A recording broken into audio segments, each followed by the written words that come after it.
다음 주일에는 저희 교회에서 6년 만에 임직식을 가지게 됩니다.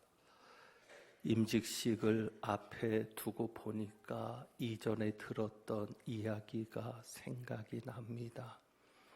제가 신학대학에 들어가서 공부를 하면서 자주 듣던 말이 있습니다. 1학년 때는 목사 믿음인데 2학년에 올라가면 장로 믿음이 되고 3학년을 공부하면 집사 믿음이 되고 4학년 때는 평신도 믿음을 가졌다가 졸업하면 무엇이 될까요? 무신론자가 된다라는 그런 말입니다. 그러니까 신학교 가서 공부를 하면 믿음이 더 좋아져야 되는데 공부할수록 믿음이 떨어진다는 그런 이야기입니다. 이 이야기를 들으면 두 가지를 정리할 수 있는데, 한 가지는 교인들이 믿음에 대해서 혹은 사람들이 믿음에 대해서 어떤 생각을 가지고 있는지를 한편으로는 긍정적으로 볼 수 있게 됩니다. 어떤 이야기인가 하면 평신도보다는 그래도 집사가 믿음이 더 좋고, 집사보다는 장로가 더 믿음이 좋고, 장로보다는 그래도 목사가 믿음이 더 좋다라는 믿음과 관련해서는 그런 생각들을 가지고 있다라는 것이 보여집니다. 이런 관점에서 오늘 설교 제목에 대한 답이 생각이 나는데, 교인을 행복하게 하는 교회가 무엇일까? 교인을 행복하게 하는 교회가 되려면 어떻게 해야 될까를 생각하면 이 믿음과 관련해서 답을 찾을 수 있겠습니다.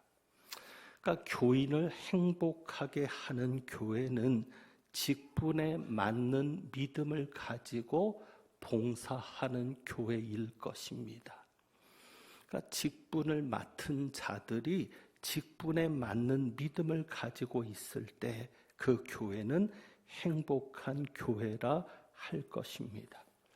그러니까 장로 믿음을 가진 분이 장로가 되고, 집사, 권사 믿음을 가진 분이 집사와 권사가 되면 그 교회는 행복한 교회가 될 것이라는 사실입니다. 만약에 그렇지 못하다면 어떻게 될까를 생각해 봅니다. 예를 들어 목사 믿음을 가진 분이 목회를 해야 되는데, 목사가 목사 믿음을 갖지도 못하고 목회를 한다면 그 교회는 어떻게 되겠습니까? 그냥 집사 정도의 믿음을 가졌는데 집사 믿음을 가진 분이 장로가 되어서 직분을 행사하게 된다면 결과가 어떻게 되겠습니까? 결국 그 교회는 불행한 교회가 될 것입니다. 그래서 행복한 교회를 만드는 것은 임직자들이 혹은 직분을 가진 자들이 그 직분에 맞는 믿음을 가지고 있을 때, 그때 행복한 교회가 될 수 있다는 겁니다. 또 제가 신학대학에서 들었던 이야기가 부정적으로는 이렇게 들립니다. 다른 한편으로는 이런 표현을 합니다. 1학년 때는 목사였다가 2학년 올라가면 장로가 되고 3학년 올라가면 집사가 되고 4학년 때는 평신도가 된다, 이렇게도 표현을 합니다. 그런데 이 말은 좀 불편하게 들립니다. 왜냐하면 이 말을 할 때에 은연중에 그 말 속에는 우리들의 공통된 의식일 겁니다. 직분을 계급으로 생각하는 겁니다. 직분을 계급으로 생각하는 겁니다. 목사였다가 장로가 되면 계급이 떨어지고, 장로였다가 집사가 되면 계급이 떨어지고, 또 집사였다 평신도가 되면 계급이 떨어지는 것으로, 혹은 반대로 평신도였다가 집사가 되면 승진을 했거나 진급하는 것으로 이해하고, 집사였다가 장로가 되면 승진이나 진급으로 이해하는 그러한 기본적인 이해가 이 속에 담겨 있지 않나 해서 불편합니다. 여러분은 어떻습니까? 여러분도 직분을 계급이라고 생각하십니까? 선거에서 뽑히면 계급이 높아지는 것으로 이해하십니까? 그렇기 때문에 선거에서 떨어지면 창피하고 시험에 드는 그런 경우가 있는 것입니까? 임직식을 앞두고 한 이야기가 생각이 납니다. 어느 장로님과 관련된 이야기인데 우선 선교사부터 먼저 이야기를 해야 되겠습니다. 호남 선교의 개척 선교사라고 불리는 인물이 있습니다. 그분이 테이트 선교사입니다. 이분은 미국에서 의과 대학을 마치고, 그러니까 의과 과정을 전공하고 선교사로 헌신하면서 맥코믹 신학교를 졸업했습니다. 그분이 그 선교사가 우리나라에 들어온 시점이 1904년 봄입니다. 과관련 선교사님도 그랬지만 그 당시 선교사들은 말을 타고 다니면서 선교를 했습니다. 그러니까 그분이 전주에서부터 정읍을 왕래하면서 복음을 전했습니다. 그 중간 지점이 바로 용화마을인데 전북 김제의 용화마을이라고 그렇게 정리가 됩니다. 그 중간 지점인 용화마을에 머물곤 했습니다. 그 마을에는 제일 가는 부자가 있었는데 바로 조덕삼이라는 분입니다. 그분이 마방 주인이었습니다. 그래서 이 선교사가 쉴 때는 하루 묵을 때는 그곳에 말을 맡겨놓고 숙식을 해결하고는 했습니다. 그러니까 오랫동안 이 선교사를 지켜보았던 그 조덕삼이라는 분이 어느 날 선교사에게 이렇게 묻는 겁니다. 그렇게 살기 좋은 당신의 나라를 포기하고 왜 이 가난한 조선 땅에 왔느냐? 그렇게 묻는 겁니다. 당신은 그렇게 부유한 당신의 나라, 그렇게 살기 좋은 당신의 나라를 포기하고 왜 이 가난한 조선 땅에 와서 이렇게 고생을 하느냐라는 질문일 겁니다. 그럴 때 테이트 선교사는 이렇게 대답했다고 합니다. 하나님의 특별한 사랑 때문입니다. 하나님의 특별한 사랑 때문입니다. 그 대답을 들으니 조덕삼이라는 분이 그 후로도 그 선교사님을 주목을 했는데 그 선교사의 헌신적인 면에 감동을 했습니다.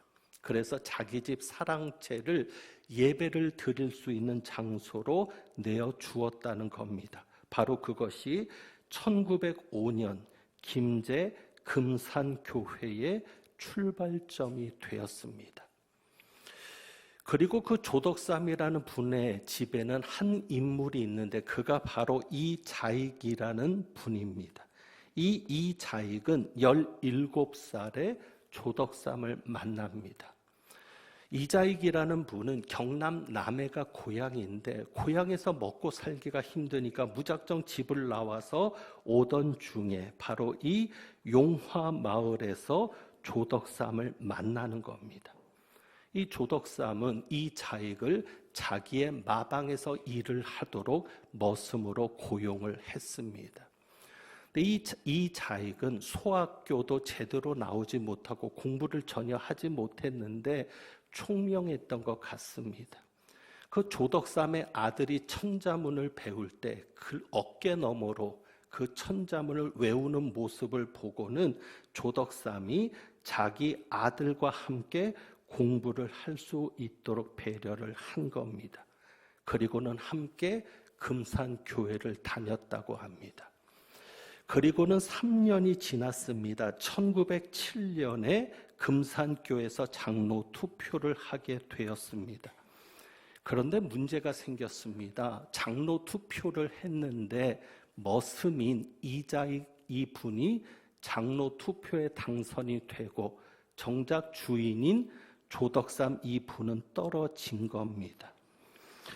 그 당시만 해도 반상을 철저하게 여겼던, 따졌던 그런 봉건 시대였고, 특별히 이 지역은 유교적인 것이 강했고, 이 조덕삼이라는 분도 누구보다도 유교적인 철저한 유교 집안의 사람이었습니다. 그러니까 교회는 아주 큰 사건이 일어난 겁니다. 교인들이 술렁이기 시작했습니다. 머슴이 장로가 되고 오히려 주인은 장로에 떨어졌으니 하면서 술렁였는데, 그런 반응을 본 이 조덕삼이라는 분이 교인들 앞에서 이야기를 합니다. 이렇게 이야기를 합니다. 금산교회 성도들이 참으로 훌륭한 일을 했다고 칭찬을 하고는 이 자익이 자기보다는 신앙의 열의가 더 대단하다고 하면서 교인들 앞에 글을 뽑아 주셔서 참으로 감사하다고 인사를 합니다. 그리고는 이렇게 말했다고 합니다. 이 결정은 하나님이 내린 결정입니다. 나는 교회 결정에 순종하고 이자익 장로를 받들어서 열심히 교회를 섬기겠습니다. 그리고 둘 사이에는 참으로 이상한 일이 일어나죠. 왜요? 집에서는 머슴과 주인의 관계였습니다. 철저하게 주인과 머슴의 관계로 이 이자익이라는 분이 섬겼고, 교회에 가서는 반대가 되었던 겁니다. 교회에서는 장로와 평신도의 관계가 되었는데, 이 이자익이라는 분이 장로가 되기 전에 영수로도 섬겼습니다. 근데 이 테이트 선교사가 자리를 비우게 될 때는 이 이자익이라는 분이 설교를 하게 되는 겁니다. 그럴 때 이 조덕삼이라는 분은 자기네 집 머슴이 설교를 하는데 무릎을 꿇고 앉아서 설교를 들었다고 합니다. 그로부터 3년 뒤에 이 조덕삼이라는 분도 장로가 되었고, 그리고 교회를 신축할 수 있도록 자신의 땅을 헌납했다고 합니다. 그래서 지어진 교회가 김제금산교회, 우리는 기역자 교회로 유명하게 알려져 있습니다. 유교적인 전통 때문에 남자와 여자가 따로 예배할 수 있도록 기역자 교회로 지어졌고, 그것이 지금도 지방 문화재로 전해지고 있습니다. 그리고 나서 이 조덕삼이라는 이 조덕삼 장로님은 이자익을 1910년부터 5년 동안 평양신학교에 유학을 시킨 겁니다. 유학을 시켜서 공부를 할 수 있도록 했고, 그 후에 목사가 된 이자익을 금산교회 2대 목사로 부임하게 했습니다. 쉽지 않았겠죠. 자기네 집 머슴이 목사가 되었을 때 그 목사님이 자기네 교회 담임 목사로 오도록 누구보다도 앞장서서 그분을 모셨던 겁니다. 그리고는 이자익 목사님이 와서 목회를 할 때 정성으로 섬겨서 모든 것에 부족함이 없도록 철저하게 뒷바라지를 했다고 전해집니다. 그러니 교인들로부터 존경을 받지 않을 수 없었을 겁니다. 이자익 목사님 역시 사랑으로 정성껏 교인들을 돌보게 되었고요. 놀라운 것은 교단에서 이 이자익 목사님이 3번이나 총회장을 역임한 겁니다. 그러니까 한국교회 역사에서 3번이나 총회장을 역임한 그런 목사님이 없었던 것인데, 이렇게 이자익 목사님이 한국 교회사의 거목으로 남아 있을 수 있었던 것은 오직 조덕삼 장로님 때문이었습니다. 그 당시 이런 생각을 해봅니다. 그 당시에 이 김제 금산교회 교인들은 얼마나 행복했을까를 생각합니다. 좋은 목사님을 모시고 있었고, 그리고 그 좋은 목사님을 있게 했던 좋은 장로님이 있었으니 얼마나 그 교회 교인들은 행복했을까라고 생각합니다. 그리고 또 한 가지는, 만약에 이 조덕삼이라는 분이 직분을 계급으로 생각했다면, 직분을 계급이라고 생각했다면 이장익 목사님이 있을 수 있었을까? 그리고 이런 아름다운 역사가 있었을까를 생각합니다. 다시 한번 여러분에게 묻습니다. 여러분, 우리가 받는 이 교회의 직분이 계급이라고 여겨지십니까? 다음 주일에 임직식이 있는데 여러분은 그 임직식에서 임직받는 분들을 축하할 때 오랫동안 교회 생활을 해서 승진한 것을 축하하는 겁니까? 진급하는 것을 축하하는 자리입니까? 아닙니다. 또 오늘 본문에 보면 직분을 계급으로 생각했던 두 사람이 나오고 있습니다. 자, 37절을 봅니다. 37절.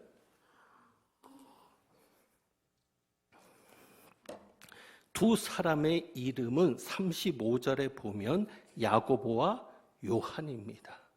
이 두 사람이 예수님에게 요청을 하죠. 37절이죠.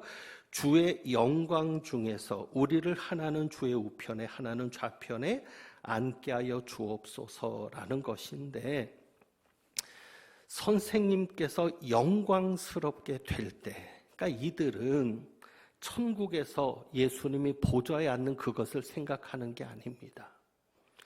예수님은 지금 예루살렘에 죽으러 가겠다고, 죽으러 간다고 그렇게 이야기를 하는데 그것에 대한 의미는 생각지 못하고 예루살렘에 올라가면 예수님에게 영광스럽게 되는, 권력을 차지하는 그런 일이 있을 것이라고 기대하고, 그랬을 때 하나는 우편에 하나는 좌편에 앉게 해달라는 요구입니다. 그러니까 우편에 앉게 해달라, 좌편에 앉게 해달라는 것은 유대인들에게 있어서는 서열을 매겨달라는 얘기입니다. 그러니까 유대인의 관리에 따르면 이렇습니다. 가장 중요한 사람은 가운데 있습니다. 그러니까 이렇게 무리들이 모여 있을 때나 길을 걸어갈 때 보면은 눈에 분명하게 보이는 겁니다. 가장 중요한 사람은 가운데 있습니다. 그리고 넘버 2는 어디에 있을까요? 우편에 있는 사람이 넘버 2가 됩니다. 그리고 좌편에 있는 사람이 넘버 3가 됩니다. 이것은 밥을 먹을 때도 상에 앉을 때도 마찬가지입니다. 꼭 그 서열에 따라서 앉습니다. 그리고 길을 걸어갈 때도 그 서열에 따라서 걸어가는 겁니다. 결국 하나는 우편에 하나는 좌편에 앉게 해달라는 얘기는 자신들의 서열을 혹은 자신들의 계급을 높여달라는 요구입니다. 이 12제자들보다도 우리들이 더 높은 자리에 올라갈 수 있게 해달라는 겁니다. 그러니 제자들이 그 이야기를 들을 때 41절에 말하는 것처럼 화를 내는 겁니다. 분노하는 겁니다. 그런데 분노하는 제자들도 마찬가지입니다. 결국 뭐예요? 자기들의 속마음도 똑같은 거죠. 예수님을 따른 목적이 무엇입니까? 예수님이 그 목적을 분명하게 드러내죠. 43절이죠. 너희 중에 누구든지 크고자 하는 자는, 너희 중에 누구든지 으뜸이 되고자 하는 자는. 그러니까 그들이 예수님을 따른 목적이 뭐예요? 크고자 했던 거예요. 그들이 예수님을 따른 목적이 뭐예요? 으뜸이 되고자 했던 겁니다. 결국 먼저 된 자로서 31절에 말씀하는데 첫째가 되고자 했던 것이 그들의 목적입니다. 그러니까 예수님을 따르면서 은연중에 자리다툼도 있을지 모르겠습니다. 그래서 28절에 보면 지난번에 이 부자 청년의 비유를 말씀드렸는데 그때 28절에 보았던 말씀이죠. 28절에 보면 베드로가 말하는 것이죠. 우리가 모든 것을 버리고 주를 따랐나이다. 결국 이렇게 얘기하는 베드로의 중심에도 뭐가 있어요? 우리가 모든 것을 버리고 주님을 따랐으니 어떻게 될 것이라는 것이죠. 다른 사람보다 우리가 더 높아지지 않겠습니까? 바로 그것을 드러내는 겁니다. 그렇기 때문에 예수님께서 31절에 이 말씀을 하시는 거죠. 31절. 그러나 먼저 된 자로서 나중되고 나중된 자로서 먼저 될 자가 많으니라. 먼저 된 자로서 나중되고 나중된 자로서 먼저 될 자가 많다. 예수님이 왜 이 말씀을 하시겠어요? 이거는 첫째 되는 것을 말하는 것이거든요. 먼저 된다는 경우는 첫째가 된다는 겁니다. 넘버 원이 된다는 겁니다. 그러면 예수님께서 이 말씀을 하실 때 이것이 서열이 바뀐다는 얘기일까요? 먼저 된 자가 나중되고 나중된 자가 먼저 되니까 그런 얘기가 아닙니다. 예수님이 이 말씀을 하시는 이유는 제자들의 속마음을 너무도 정확히 아시는 거죠. 뭐예요? 먼저 되기 위해서 나를 따르지 말아라. 너희들이 나를 따를 때 먼저 되려고 따르지 말아라. 너희들이 나를 따를 때 크고자 하려고 따르지 말고 으뜸이 되고자 나를 따르지 말아라. 왜? 먼저 된 자가 나중될 수도 있으니까. 그게 중요한 게 아니다. 그 목적으로 나를 따르지 말아라. 다시 말하면 어떤 결과를 기대하고 예수님을 따라서는 안 된다는 것을 말씀하시는 겁니다. 그래서 예수님께서는 섬기는 것에 대해서 교훈하시는 겁니다. 44절에 보면 여러분이 이 말씀도 잘 이해해야 되는데 너희 중에 누구든지 으뜸이 되고자 하는 자는, 자 그러면 으뜸이 되고자 생각을 가지고 있는 사람은 어떻게 하라는 거예요? 모든 사람의 종이 되어야 하리라. 예수님이 말씀을 하시니까 오해를 하면 이렇게 오해할 수 있죠. 어떻게 해요? 내가 지금 으뜸이 되려고 하니까 그럼 으뜸이 되려면 어떻게 해야 되겠다? 종이 돼야 되겠다. 그러면 나중에 으뜸이 될 거 아니냐. 예수님 지금 그 말씀으로 하시는 겁니까? 아닙니다.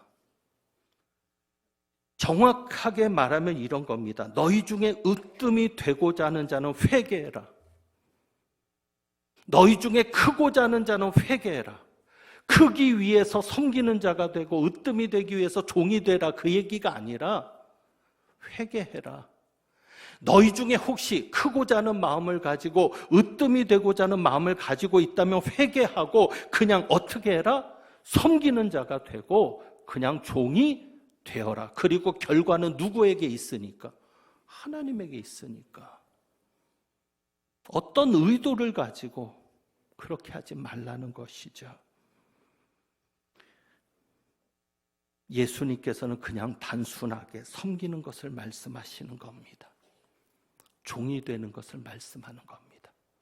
나중에 결과를 생각하고 내가 종이 되면 으뜸이 되겠지. 내가 섬기는 자가 되면 커지겠지. 그걸 생각하라는 얘기가 아닙니다. 여러분, 행복한 교회는 어떻게 우리가 만들어갈 수 있겠습니까? 우리 교회가 어떻게 하면 행복한 교회가 될 수 있겠습니까? 오늘 말씀을 정리합니다. 직분을 가진 모든 분들이 그 직분에 맞는 믿음을 가지고 일을 감당하면 좋겠습니다.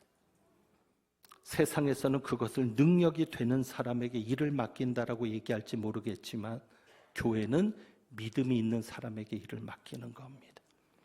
직분에 맞는 믿음을 가지고 일을 감당하고 그리고 또 그 직분을 계급으로 생각하지 않고